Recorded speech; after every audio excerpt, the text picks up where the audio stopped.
Hello friends, और अब तैयार हो जाइए एक और स्पेस धमाके के लिए, क्योंकि भारत अब चंद्रयान 3 की सफलता के बाद रुकने वाला नहीं है। जी हाँ, इसरो लेकर आ रहा है चंद्रयान 4 और इस मिशन में होने वाला है कुछ ऐसा जो पूरी विश्व को हिला देगा। जहां चंद्रयान 3 ने चंद्रमा के साउथ पोल पर लैंड करके इतिहास रच दिया था, वहीं चंद्रयान 4 होने वाला है और भी ज्यादा एडवांस्ड। इस मिशन का सबसे बड़ा टारगेट है मून के सरफेस से सैंपल्स को अर्थ वापस लेकर आना। सोचो जरा, चंद्रमा की मिट्टी और पत्थर सीधे भारत के लेबोरेटरीज में। ये होगा इंडिया के लिए एक शॉकिंग साइंटिफिक लीप। ये सुनने में ही काफी इंटरेस्टिंग लगता है, राइट?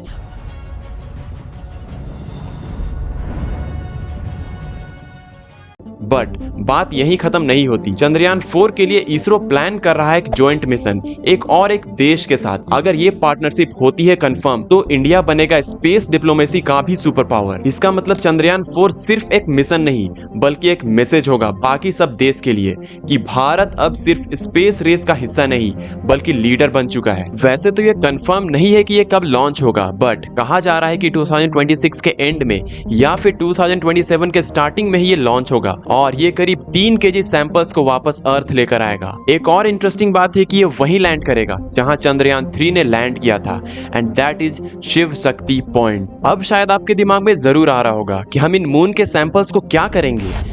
इसके बहुत सारे यूजेस हैं। अगर बात करें हम इसे पॉइंट्स वाइज, तो पहला है साइंटिफिक रिसर्च।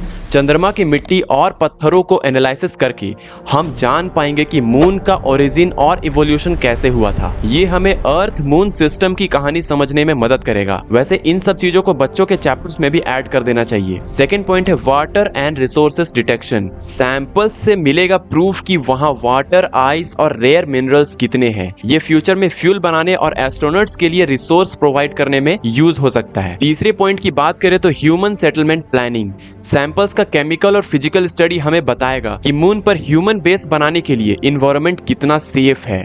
चौथा पॉइंट है टेक्नोलॉजी एडवांसमेंट। इन सैंपल से शायद हमें नए एलिमेंट्स भी मिल सकते हैं जो अर्थ पर भी नए टेक्नोलॉजीज डेवलप करेंगे। पांचवा पॉइंट है इंटरनेशनल कोलैबोरेशन। मून के असली सैंपल साइंटिफिक कम्युनिटीज के लिए एक गोल्ड माइन होंगे, जिससे इंडिया को ग्लोबल रिसर्च में टॉप सपोर्ट मिल सकता है। सो फ्रेंड्स, ये सारे बातें तो हो गई चंद्रयान 4 के इंट्रोडक्शन और उसके ऑब्जेक्टिव्स के बारे में, बट क्या चैलेंजेस पीछा छोड़ देंगे?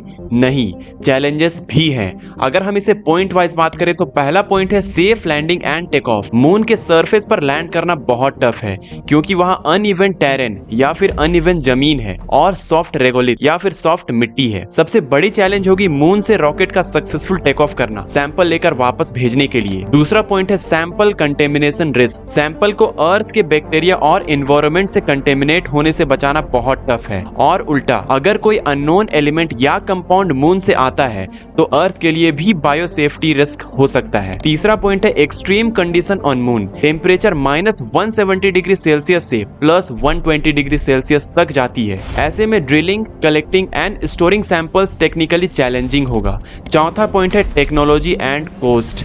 सैंपल रिटर्न मिशन काफी कॉम्प्लेक्स और महंगा होता है। इसरो को नए लैंडर, एक्सेंट मॉड्यूल और अर्थ री एंट्री कैप्सूल डिजाइन करना पड़ेगा, जो अभी तक इंडिया ने टेस्ट नहीं किया है। पांचवा पॉइंट है international competition and space race. China और नासा भी अपना सैंपल रिटर्न मिशन प्लान कर रहा है, और वो भी बहुत जल्द। प्रेशर होगा कि इंडिया अपना मिशन फास्ट करे, और वो भी हाई प्रेसिजन के साथ करे। सिक्स्थ पॉइंट है री एंट्री टू अर्थ।